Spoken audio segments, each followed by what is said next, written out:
Assalamualaikum warahmatullahi wabarakatuh. Bismillahirrahmanirrahim. Alhamdulillahirabbil alamin wassalatu wassalamu ala asrofil anbiya wal mursalin sayyidina wa maulana Muhammadin wa ala alihi washabbihi wasallim ajmain amma ba'du. Bismillahirrahmanirrahim.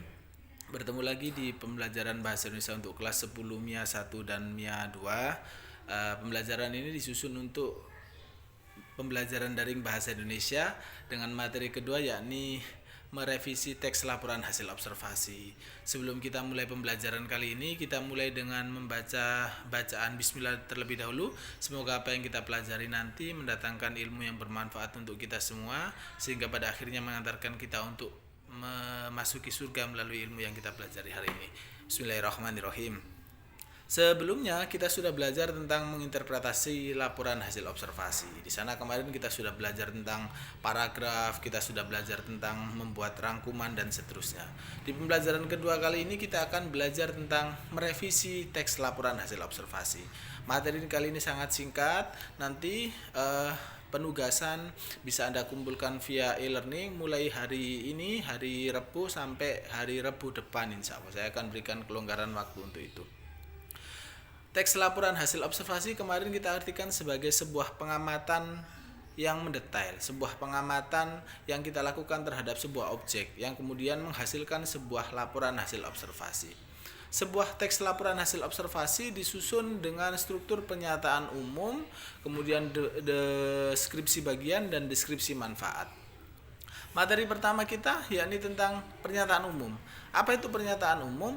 Pernyataan umum dalam sebuah teks laporan hasil observasi adalah sebuah pengantar tentang apa yang hendak Anda laporkan. Misal Anda mau melaporkan tentang BJBR, maka Anda bisa memulai dengan mengantarkan pernyataan umum berupa BJBR merupakan sebuah tempat wisata yang terletak di kota Probolinggo dan seterusnya. Atau BJBR adalah sebuah lokasi wisata hutan bakau dan seterusnya. Pernyataan umum biasanya disusun menggunakan konjungsi adalah, ialah, merupakan, dan seterusnya. Yaitu, itu bisa menandai bahwa bagian laporan hasil observasi itu berupa pernyataan umum. Jadi, bagian pertama dalam sebuah teks laporan hasil observasi adalah pernyataan umum. Pernyataan umum adalah bagian yang mengantarkan objek atau hal yang Anda laporkan dalam teks laporan hasil observasi. Bismillahirrahmanirrahim. Bagian kedua dalam struktur teks laporan hasil observasi adalah deskripsi bagian. Apa itu deskripsi bagian? Deskripsi bagian adalah bagian di dalam teks laporan hasil observasi yang menjelaskan rincian-rincian yang ada di dalam hal yang Anda laporkan. Misal, Anda tadi melaporkan tentang BJBR. BJBR merupakan sebuah tempat wisata hutan bakau yang terletak di kota Probolinggo dan seterusnya. Di BJBR terdapat berbagai macam wahana wisata digolongkan dari digolongkan dari tempat wisatanya. Misalnya ada wisata untuk selfie, ada wisata untuk macam-macam lah. Nah, itu namanya deskripsi bagian. Ketika Anda menggolongkan sesuatu berdasarkan suatu penggolongan, maka yang demikian dalam sebuah teks laporan hasil observasi disebut sebagai deskripsi bagian. Anda mau menggolongkan tentang makhluk hidup. Makhluk hidup adalah setiap makhluk yang memiliki nyawa. Misal, berdasarkan jumlah kakinya, misalnya makhluk hidup dibedakan menjadi dua. Ada makhluk hidup berkaki dua, ada makhluk hidup berkaki empat, misalnya. Maka yang demikian disebut dengan deskripsi bagian. Jadi deskripsi bagian adalah bagian dalam sebuah teks laporan hasil observasi yang menggolongkan apa yang Anda laporkan ke dalam beberapa golongan, ke dalam beberapa bagian.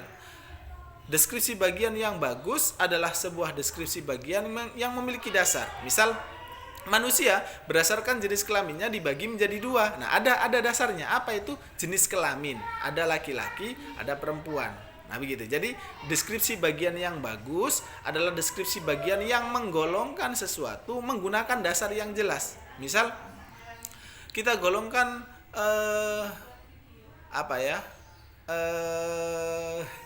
hewan. Berdasarkan alat pernafasannya, hewan dibedakan menjadi dua. Ada hewan yang bernapas menggunakan insang, ada hewan yang bernapas menggunakan paru-paru. Nah, itu harus ada dasarnya. Jadi, penggolongan yang jelas dalam deskripsi bagian itu yang bagus harus memiliki dasar penggolongannya. Struktur yang ketiga dalam sebuah teks laporan hasil observasi adalah deskripsi manfaat.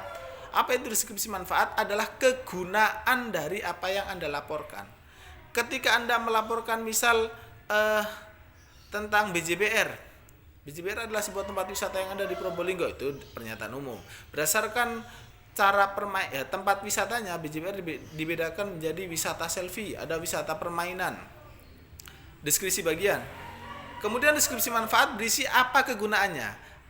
Deskripsi manfaat misalnya wisata untuk foto di BJBR memiliki berbagai macam manfaat. Di antaranya bisa dimanfaatkan untuk prewedding, dimanfaatkan untuk selfie-selfie, untuk mendapatkan gambar yang bagus. Sementara wisata permainan bisa dimanfaatkan untuk menghilangkan stres dan seterusnya. Itu deskripsi manfaat. Jadi struktur teks laporan hasil observasi terdiri dari 3 bagian: pernyataan umum, kemudian deskripsi bagian, dan deskripsi manfaat. Apa tugasnya? Materinya singkat saja, hanya tentang struktur ini. Apa tugasnya? Anda kemarin sudah menentukan ide pokok paragraf dalam teks laporan hasil observasi. Anda boleh menggunakan teks laporan yang sama, kemudian tentukan strukturnya. Anda tulis, oh ini masuk dalam struktur teks laporan hasil observasi berupa pernyataan umum.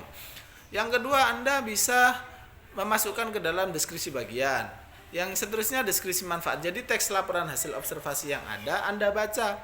Kemudian Anda baca, Anda tulis mana yang berupa deskripsi bagian. Boleh diringkas, boleh. Yang penting tidak mengubah strukturnya. Jadi kemarin barangkali ada terlalu panjang, boleh diringkas biar tidak sulit untuk mengupload, boleh. Tapi yang penting intinya harus masuk. Ada deskripsi, ada pernyataan umum, ada deskripsi bagian, dan ada deskripsi manfaat. Itu tugas pertamanya.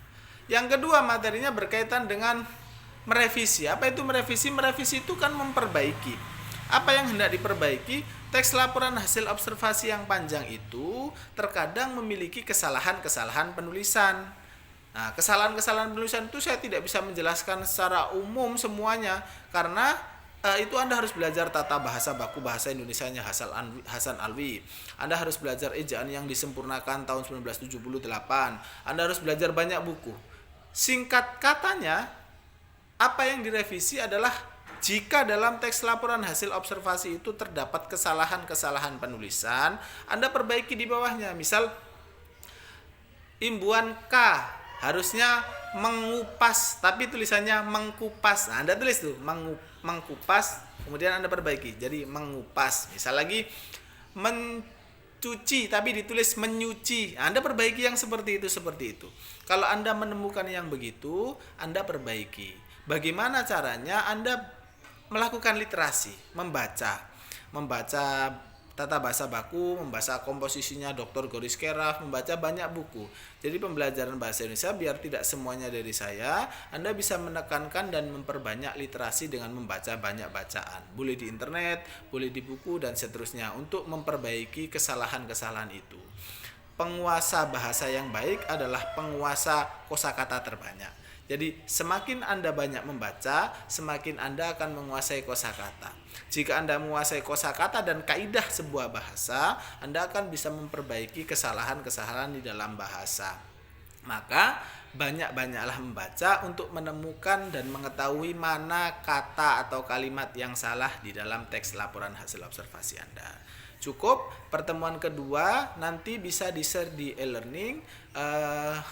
Jika ada hal yang kurang jelas, bisa kontak di WA saya seperti biasa. Tapi mohon maaf, pengumpulan tugas tidak saya terima di WA. Jadi pengumpulan tugas saya terima di e-learning. Penilaian saya masukkan langsung ke jurnal saya. Tugasnya saya cek di e-learning. Cukup saudara, mohon maaf untuk segala kekurangan. Semoga ilmunya bermanfaat. Kita tutup dengan doa kafaratul majelis. Subhanakallahumma bihamdika asyhadu an la ilaha illa anta astaghfiruka wa atubu ilaik wa wallahul muwaffiq ila aqwamit thoriq. Wassalamualaikum warahmatullahi wabarakatuh.